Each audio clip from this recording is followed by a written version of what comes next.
Hola, ¿qué tal? ¿Cómo les va? Muy bienvenidos. Gracias por acompañarnos una vez más en Tesis de Salud. Este es tu espacio, de la mano de los mejores profesionales, como siempre. Vamos a ir aprendiendo juntos a cuidarnos un poquito más y mejor.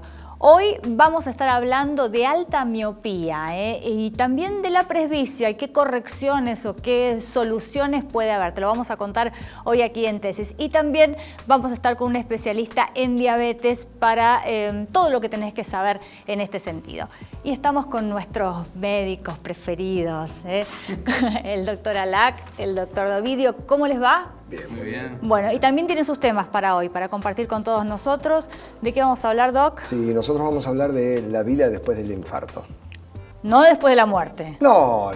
Hay mejor vida después del infarto. Sí. ¿Hay mejor vida después del claro infarto? Sí. Qué claro bueno, sí. nos lo vas a contar en un ratito.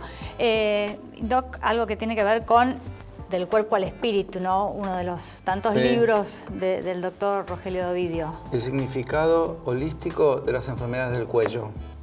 Ajá. ¿Qué significa el cuello? Después vamos a verlo. Por ejemplo, ¿qué tipo de enfermedades? ¿Hasta tiroides? Problemas crónicos de espalda, de de columna contracturas cervical, también por problemas ese de tiroides, lado. problemas de cuerdas vocales. ¿Qué está diciendo el cuerpo cuando nos duele por ahí? ¿Qué es lo que hay que investigar? Sí. Perfecto, Doc. Bueno, en un ratito entonces el desarrollo de estas promesas y nos vamos ahora a la presentación del programa.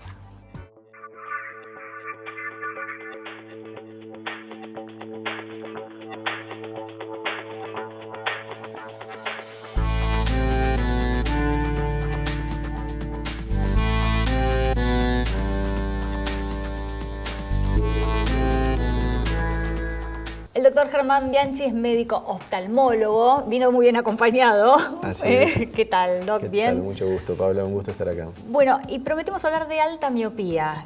Así es. A ver, ¿en qué consiste esta Habitualmente patología? hablamos de la miopía, de la hipermetropía, del astigmatismo, que son algunos defectos visuales. La miopía es cuando el ojo es un poco más largo.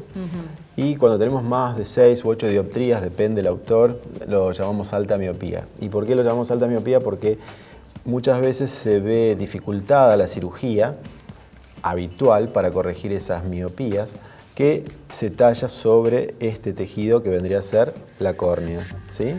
Uno cuando tiene menos de 6 u 8 dioptrías puede llegar a hacer el tratamiento en este tejido.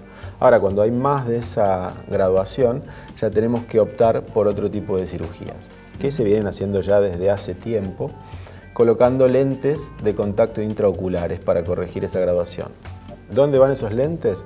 Bueno, al principio aparecieron algunos lentes que iban entre estos dos tejidos, entre el color del ojo y la córnea, ¿sí? Y más avanzados fueron creciendo las tecnologías y ya ahora podemos colocar lentes de contactos que van detrás del iris y delante del cristalino, que vendría a ser la lente intraocular del ojo. El ojo tiene dos lentes naturales, una externa y una interna. La externa es la córnea, la interna es el cristalino.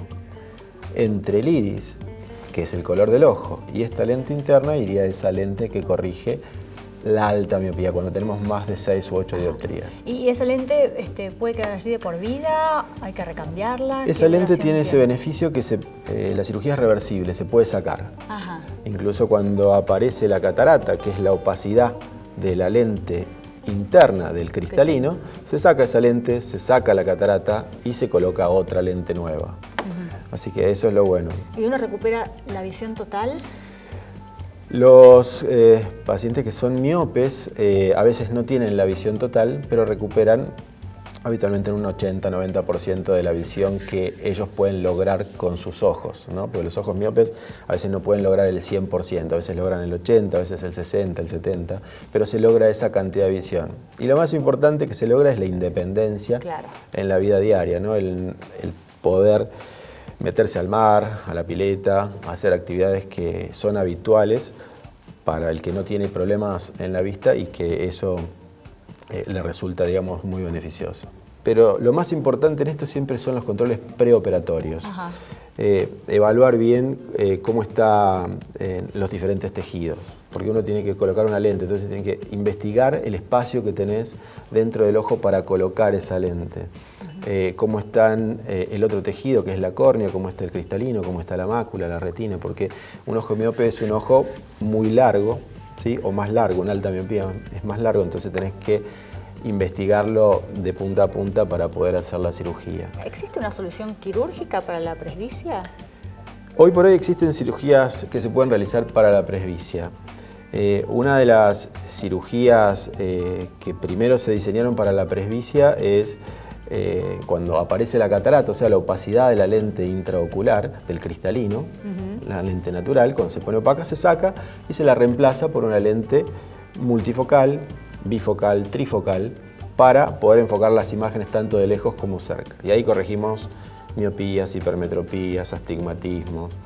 Ahora, cuando esa lente no está opaca, no se saca. Y en este caso se puede colocar también una de estas lentes que hablábamos recién, estas lentes fáquicas que corrigen la alta miopía, y también podemos corregir lo que es la presbicia. Pero ahora, claro, sería como un anteojo, pero interno. Interno. Pero ahora, el anteojo uno lo usa para ver de cerca y enfoca bien, pero no puede leer de lejos. ¿Cómo funciona esta lente para que el ojo logre acomodarse? Esa es una de las preguntas más interesantes porque existe algo que se llama neuroadaptación. Mira. La neuroadaptación funciona porque estas lentes tienen diferentes focos. Entonces el cerebro selecciona el foco que uno quiere ver. Cuanto más joven la persona, más fácil para adaptarse. Es maravilloso. Sí, es maravilloso. Es increíble, pero va seleccionando el foco de acuerdo a la necesidad. Perfecto. Rogelio tiene Doctor una pregunta. Bianchi, tenía dos preguntas, una casi está respondida. Primero, si hay contraindicaciones para esta cirugía de la alta miopía, y después, esto es para todo el mundo, por eso por ahí hay gente que hay rechazo, no hay rechazo. ¿Cuánto dura una lente intraocular? Digamos, en cuanto a lo que es las indicaciones de estos pacientes, o sea, el rechazo es muy raro sacar una lente. ¿Cuándo se saca la lente? Cuando aparece una catarata. Entonces ahí sacamos directamente la lente y de esa forma se soluciona. Tienen mucha biocompatibilidad las lentes intraoculares, o sea, ya está estudiado y hace años que se colocan y no generan rechazo. No generan rechazo, básicamente.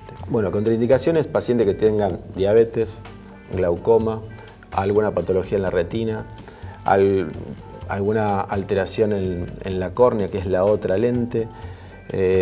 Digamos, hay muchas contraindicaciones. Uno tiene que buscar el paciente, elegirlo, estudiarlo y si está todo bien, ahí se realiza la cirugía. Bueno, la verdad que es maravilloso, ¿no?, cómo ha avanzado la oftalmología en los últimos tiempos. Prácticamente todos los problemas de visión tienen solución hoy, ¿no? Siempre digo que la tecnología nos ayuda a ser mejores médicos hoy por hoy, porque bueno, antes uno decía, bueno, salió mal la cirugía y hoy al estudiarlo, o sea, al tener todo un examen completo, podemos determinar ya de antemano qué es lo que puede llegar a salir mal. Así que bueno, la tecnología nos ayuda bastante. Bueno, Doc, un placer, muchísimas gracias. Muchísimas gracias. Nos vamos a una pausa muy chiquitita, volvemos enseguida, quédate ahí con nosotros. El 10 de marzo, el PAMI oficializó el lanzamiento del Vademecum de Medicamentos Esenciales, programa que amplía la cobertura de 170 medicamentos esenciales al 100%. Para acceder a este beneficio, hay que ser afiliado del PAMI y mayor de 60 años, estar enmarcado en una patología vinculada con el principio activo contenido dentro del Vademecum de 170 medicamentos esenciales y no encontrarse afiliado a una cobertura médica prepaga. Asimismo, aquellos principios activos que no se encuentren incluidos en el nuevo Vademecum mantendrán la cobertura vigente. Para acceder a los medicamentos esenciales gratuitos, las recetas deberán ser electrónicas, ya sea impresas con firma manuscrita o con firma digital. Además, se mantiene vigente el tope de 2 cajas o envases por mes del mismo principio activo. El programa del Vademecum de Medicamentos Esenciales no elimina el actual sistema de coberturas, sino que es un nuevo derecho que se suma a los ya existentes. Pueden coexistir en la misma receta un medicamento que entre en el beneficio del nuevo Vademecum de 170 medicamentos esenciales y otro que no. Consulte el listado de medicamentos y las patologías en las farmacias de la red COFA. Vamos a ocuparnos ahora de la diabetes y por eso estamos con el doctor Listerov, que es especialista justamente en esta patología. Gracias, doctor, por estar acá con nosotros. ¿Cómo definimos la diabetes? Bueno, la diabetes se define como un grupo de patologías que se caracteriza por el aumento de los niveles de glucosa en sangre y tiene un impacto en el metabolismo de las grasas, las proteínas, los hidratos de carbono. Y tenemos la característica que es una patología crónica, es decir, que si bien no se puede curar, sí la podemos controlar perfectamente y evitar las complicaciones. ¿Es totalmente asintomática? En el 50% de los casos no da síntomas o los síntomas la gente no los asocia con algo que tenga que ver con la diabetes. Es decir, nos pasa mucho, Paula, que gente dice, yo habitualmente me levanto a orinar a la noche y a veces, o dice normalmente, y nosotros siempre explicamos que una cosa sea habitual no quiere decir que sea normal. Bien. Entonces hay gente que está con cansancio o levantándose a orinar a la noche o con mucha sed, mucho apetito, una pérdida de peso en forma inexplicable y son lo que nosotros llamamos síntomas cardinales de la diabetes, es decir, lo que nos orientan a que una persona pueda tener diabetes, si bien el diagnóstico es bioquímico, se hace con un análisis de sangre. Exactamente. Bueno, ¿y cuáles son los valores que hay que tener en cuenta y que son los normales o no, no? Te cuento, se considera normal los niveles de glucosa en sangre entre 70 a 110 a menos que la persona tenga factores de riesgo. ¿Qué es un factor de riesgo? Es mayor posibilidad de tener diabetes. Personas con obesidad, con hipertensión, con síndrome de ovario poliquístico, con antecedentes de diabetes gestacional, o sea, la diabetes que aparece o se descubre en el embarazo, en ese caso se considera normal de 70 a 100. Hay un espacio entre el diagnóstico de diabetes, que son glucosas de glucemia, glucosa en sangre de 126 en adelante, es decir, que entre 110 o 100, según corresponde, 125, se llama glucosa alterada en ayunas, y hay que hacer un estudio que las mujeres lo conocen mucho, que es lo que le dicen la curva de glucosa o la prueba de tolerancia a la glucosa, en donde nos permite en forma muy sensible ver si la persona tiene diabetes o no, o predecir algunas situaciones intermedias. Perfecto. Hay como una creencia de que la diabetes tiene directamente que ver con la ingesta de azúcar, ¿no? ¿Cómo hacemos para derribar este mito? Bueno, genial, porque esto tiene que ver con un déficit en la producción de insulina, que es una sustancia natural, una hormona natural que nuestro propio cuerpo produce y que las personas con diabetes se deja de producir. Y al respecto de esto siempre sostengo que todos somos insulinodependientes, todos necesitamos insulina para vivir. El que no la produce se la tiene que aplicar externamente, por fortuna que ahora se puede, hasta hace 100 años eso no se podía, claro. Y el que produce poco tiene que tomar medicamentos para que las poquitas células que quedan en el páncreas produzcan insulina por las que ya no están. El doctor Alac tiene una pregunta. Sí, la verdad que clarísima la explicación y muy didáctica. Yo lo que le quería preguntarle acerca de algo que seguramente usted nos va a poder ilustrar muy bien. Hoy por hoy hay muchas herramientas para poder hacer diagnósticos retrospectivos, ¿no? Durante muchos años a los diabéticos, nosotros los cardiólogos le pedíamos la hemoglobina glicosilada y demás, que se le sigue pidiendo, por supuesto, pero ahora hay muchas cosas que tienen que ver con el tiempo en rango, con las flechas de tendencia, es decir, lo que quiere decir, ha avanzado los métodos diagnósticos para hacer mejores correcciones, porque cuanto más preciso uno la hace, más chance hay de que esa diabetes no impacte en el corazón, en el cerebro, en los riñones, ¿no? Absolutamente. La hemoglobina glicosilada que le contamos a la gente nos marca el promedio de la glucosa en sangre, que se llama glucemia, de los últimos 4 meses, ciertamente nos establece un promedio, pero si esa persona tiene momentos que están muy bajos y momentos que están muy altos, el promedio nos va a dar bueno, por más que esa gran variabilidad de glucosa es dañino. Entonces, por eso, justamente lo que vos comentaste, el tiempo en rango nos marca cuánto tiempo la persona se encuentra dentro de rangos aceptables, y nosotros sabemos que la variabilidad de la glucosa en sangre da más complicaciones que si una persona tiene a veces sostenidamente alta un poquito la glucosa, de tal modo que sí, tenemos muchísimos parámetros. Ahora hay accesibilidad a monitoreo continuo de glucosa. Ahí tenemos, ¿no? Una forma de monitorearse, la glucosa. Sí, esto es uno de los tantos modelos de glucómetro que existen en el mercado argentino. Los dispositivos son, como veas, muy cómodos, muy chiquititos, y permite, pinchándose en el pulpejo del dedo, conocer cuánto la persona tiene glucosa en el momento, pero hemos avanzado muchísimo. Ahora existen monitoreo continuo en donde una persona se puede colocar, digamos que es como un parche, y vía Bluetooth durante 14 días puede controlarse las veces que quiera sin tener que pincharse. Para las fluctuaciones que mencionaba Exactamente. antes. Maravilloso. La verdad que sí, entonces estamos trabajando muchísimo para que cada vez sean más personas las que la pueden usar, especialmente la gente con diabetes tipo 1. Imagínate, Paula, que por ahí un niño que tiene 3, 4, 5 años o más chiquitos todavía que tiene diabetes, Claro.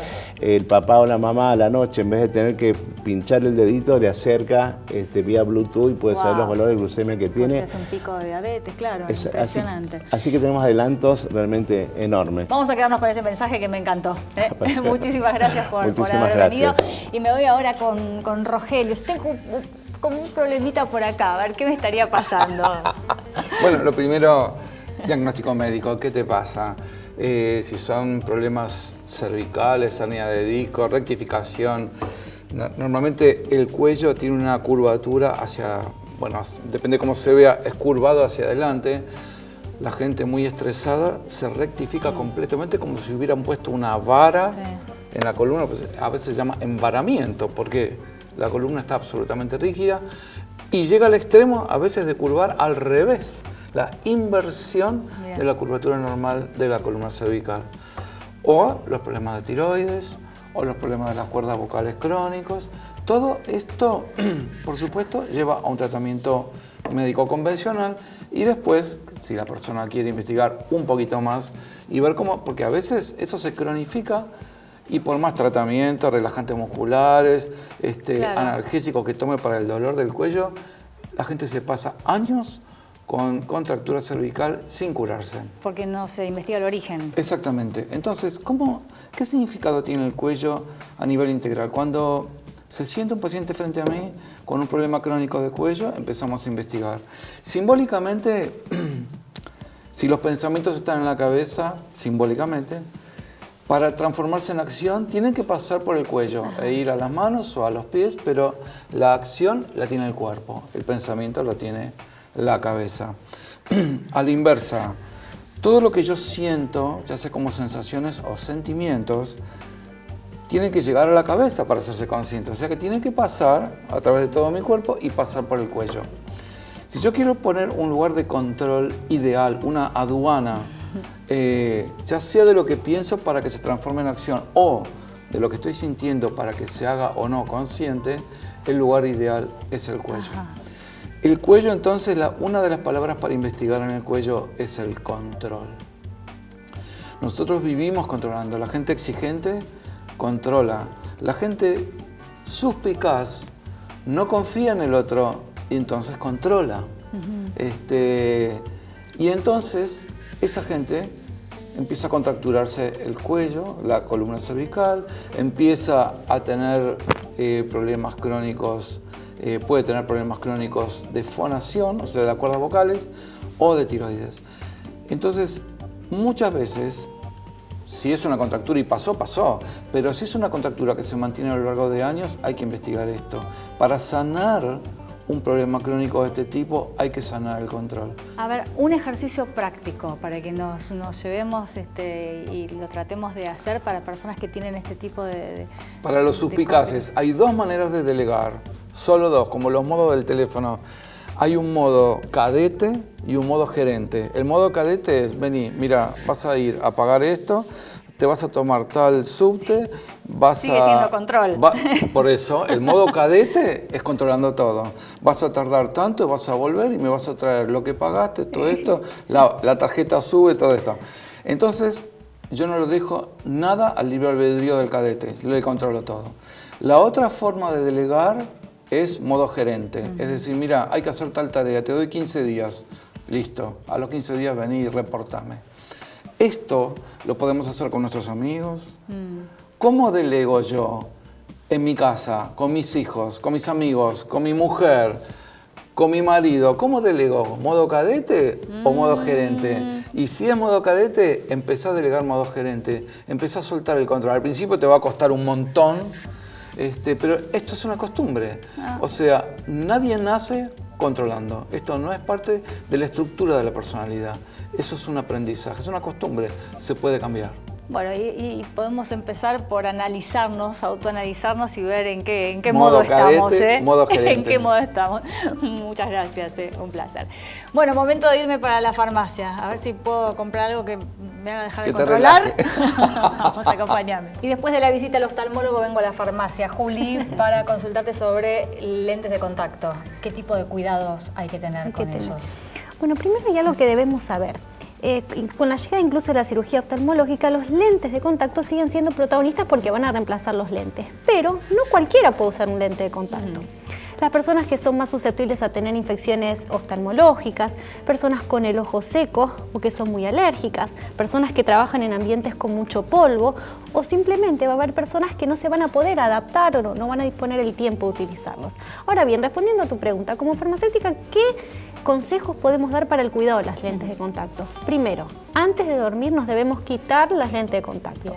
De la misma manera, antes de bañarnos, cuando vamos a ir a una pileta, cualquier lugar donde estemos en contacto con el agua. Por supuesto, antes de manipularlas nos vamos a lavar las manos con agua y con jabón y secarnos con toallas que no dejen pelusas, porque eso si no va a poder contaminar.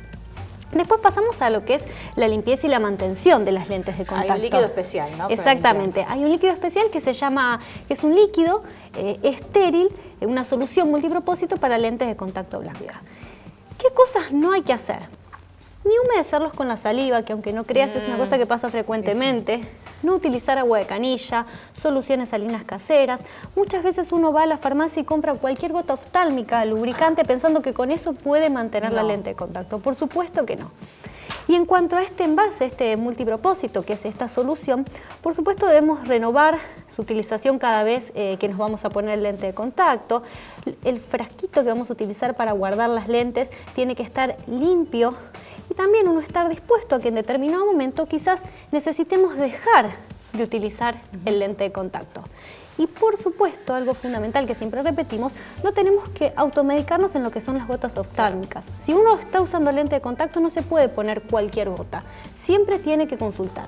Bien, y guardarlas bien, ¿no? Guardarlas Porque bien. Las lentes se pierden. Se pierden. Y después Ser tan chiquitas. Olvídate de encontrarlas. Juli, un placer, muchísimas Muchas gracias a vos, Paula. Bueno, nos quedó pendiente el tema de Marcelo, así que vamos para acá porque yo quiero saber cómo defendés esto de que es mejor la vida después del infarto, Doc. Sí, suena raro, la verdad que dicho así reconozco que suena raro, pero la realidad es que todas aquellas personas que tuvieron tuvieron que enfrentar la situación de padecer un infarto, después corrigen un montón de situaciones de su estilo de vida que hacen que mejore mucho la evolución. A ver, nosotros en los últimos, te diría, 200 años, la medicina lo que trató de hacer es buscar patrones comunes y salir a atender a la gente, ¿no? Salir a buscar conductas masivas. Quizá lo que estamos viendo en los últimos años es hacer tratamientos hechos a medida a propósito de cada individuo, ¿no? Y en esto hace que reforce...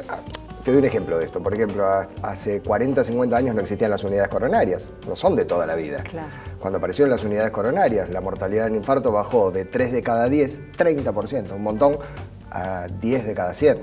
Wow. Es decir, 1 de cada 10. Y sigue bajando. Es decir, van apareciendo un montón de estrategias que hacen que nos podamos enfocar cada vez más y mejor. La realidad es que cuando logran cambiar todos esos factores de riesgo, la calidad de vida termina mejorando. Termina siendo que muchas veces una persona joven que tuvo la mala suerte de tener un infarto porque, nada, a ver, estaba con sobrepeso, no hacía ejercicio, claro, estresado completamente, dolores de cuello y de todo el resto del cuerpo. A ver, pasaban un montón de situaciones que de repente dicen, no, esto no...